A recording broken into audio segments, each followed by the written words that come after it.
अस्सलामु अलैकुम रहमतुल्लाहि ताला व बरकातुहू। दोस्तों, उम्मीद करता हूँ आप लोग अच्छे से होंगे, खैरियत से होंगे। और दोस्तों, आज की वीडियो बहुत ही ज़्यादा इम्पोर्टेंट और ख़ास होने वाली है। क्यों?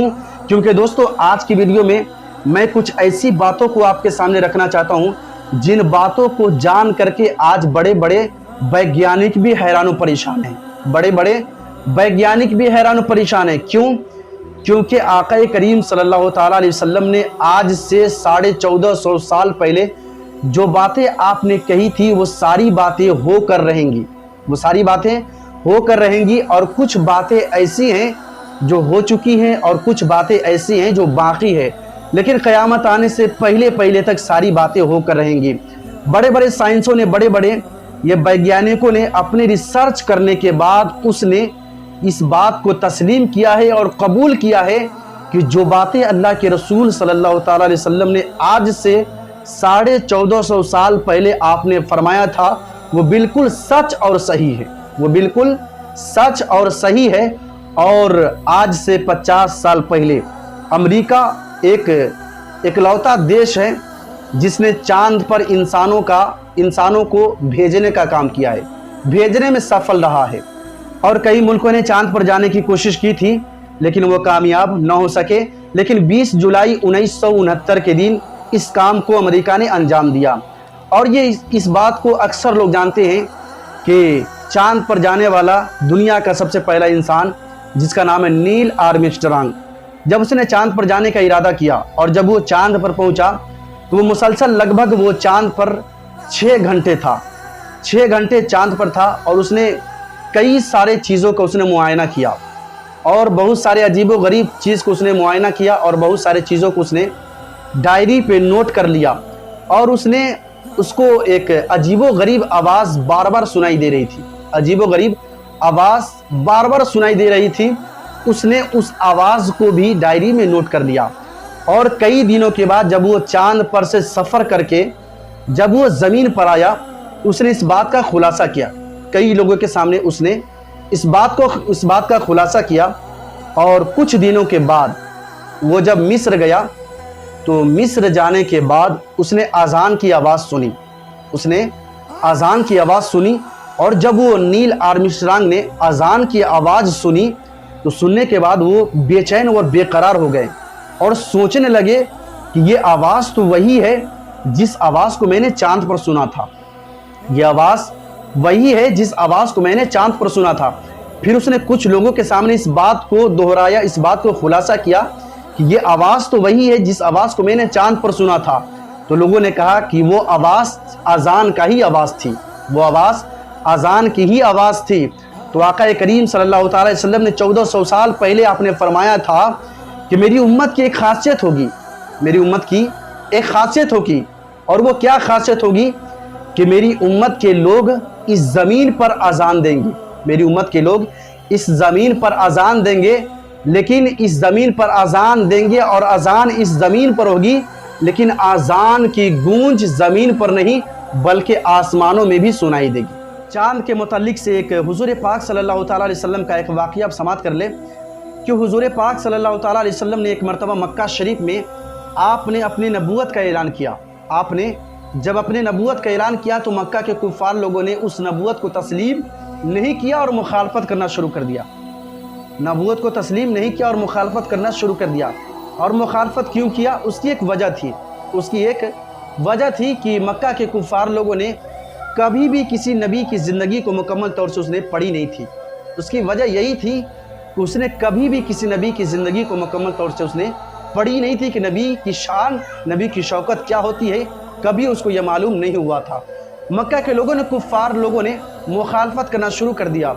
और मक्का के लोगों ने अपने आपस में मशवरा किया कि जो नबूवत के बारे में सबसे ज़्यादा जानता है, जो नबूवत का सबसे ज़्यादा इल्म रखता है, उससे हम सवालों जवाब करें और उसको बैठा करके हम कुछ बातें करना चाहते हैं। मैं कुछ बातें करना चाहता हूँ। तो अबू जहल ने कहा कि मेरा एक दोस्त है जिसका घर है मुल्क यमन में, और वो दोस्त बहुत काबिल है, बहुत बड़ा पढ़ा लिखा है, बहुत तेज़ तर्रार, बहुत चतुर चालाक है। उस दोस्त को अगरचे मैं मक्का में बुलाऊं, मोहम्मदी अरबी के सामने अगर बुलाऊं तो मोहम्मद अरबी को ला जवाब कर देगा, क्योंकि मेरे दोस्त है जिसका नाम है हबीब और उसके सामने कभी भी कोई कितना बड़ा पढ़ा लिखा कभी भी कोई शख्स टिक नहीं पाया है। मुझे यकीन है कि मेरा दोस्त अगर हबीब अगर मोहम्मद अरबी के सामने आएगा तो मोहम्मद अरबी भी उसके सामने टिक नहीं पाएंगे। तो अबू जहल ने एक ख़त लिखा हबीब के नाम से, अपने दोस्त के नाम से एक ख़त लिखा और ख़त लिख करके कासिद को रवाना कर दिया। कासिद को रवाना किया। कासिद तेज़ी के साथ हबीब के पास पहुंचा और जब पहुंचा तो उसने ख़त को थमा दिया और जब ख़त को उसने पढ़ा हबीब ने तो ख़त में लिखा ये था, अबू जहल कह रहा था कि ए हबीब, मैं तुम्हारा बहुत पुराना दोस्त हूँ, बहुत पुराना दोस्त हूँ और तेरे दोस्त के ऊपर बहुत बड़ी मुश्किल आ खड़ी है। तेरे दोस्त के ऊपर बहुत बड़ी मुश्किल आ खड़ी है और इस मुश्किल से बचाने वाला तू ही है, हमारी मदद करने वाला तू ही है। इसलिए अब मेरी गुजारिश है तुमसे कि तुम जितना जल्द हो सके मक्का शरीफ में फ़ौरन पहुँचो और हमारी इज़्ज़त को बचा लो। तो उस हबीब ने जब अबू जहल अपने दोस्त के ख़त को पढ़ करके और एक तेज़ सवारी पर सवार होकर के मक्का शरीफ में पहुंचा और जब शाम के वक्त जो मक्का शरीफ में पहुंचा तो मक्का शरीफ में सारे कुफ़ार लोग जश्न मना रहे थे कि हबीब आया है जो मोहम्मद को लाजवाब कर देगा, जो मोहम्मद उसके सामने टिक नहीं पाएगा। हबीब के आने की खुशी में वो जश्न मना रहा था। लेकिन हक हक होता है और बातिल बातिल होता है। जब हबीब शाम को पहुंचा तो अबू जहल ने किसी मक्का के काफिर लोगों के हाथ से नबी के पास खबर भेजा कि आपको मक्का के लोगों ने बुलाया है और आपसे कुछ बातें करना चाहता है, क्या आप बात करने के लिए तैयार है? तो मेरे आका करीम सल्लल्लाहु अलैहि वसल्लम ने इरशाद फरमाया कि बिल्कुल मैं बात करने को तैयार हूँ, मैं बात करने को बिल्कुल तैयार हूँ। आका करीम सल्लल्लाहु अलैहि वसल्लम जब आए उस बड़े मजमे में मक्का के बड़े बड़े गुंडे, मक्का के बड़े बड़े कुफ़ार, बड़े बड़े काफिर लोग थे जिन्होंने इस्लाम को कबूल नहीं किया था। जब मेरे आका करीम सल्लल्लाहु अलैहि वसल्लम की आमद हुई तो उस हबीब ने अबू जहल के दोस्त ने कहा कि ए मोहम्मद, मैं आपसे दो सवाल करना चाहता हूँ, अगर आप इन दोनों सवाल को जवाब दे देंगे तो मैं आपको नबी तस्लीम कर लूँगा, मैं आपको नबी मान लूँगा। मेरे आका ने इरशाद फरमाया कि तुम्हारा सवाल क्या है, सवाल करो। तो उस हबीब ने कहा कि मेरा पहला सवाल है कि इस आसमान में चाँद को देख रहे हो, अगर तुम इस चाँद को दो टुकड़े कर दिए तो उसके बाद मैं दूसरा सवाल करूँगा और दूसरे सवाल का जवाब अगर तुम दे दोगे तो मैं आपका कलमा पढ़कर मैं आपकी बातों को मान लूँगा और आपको नबी तस्लीम कर लूँगा।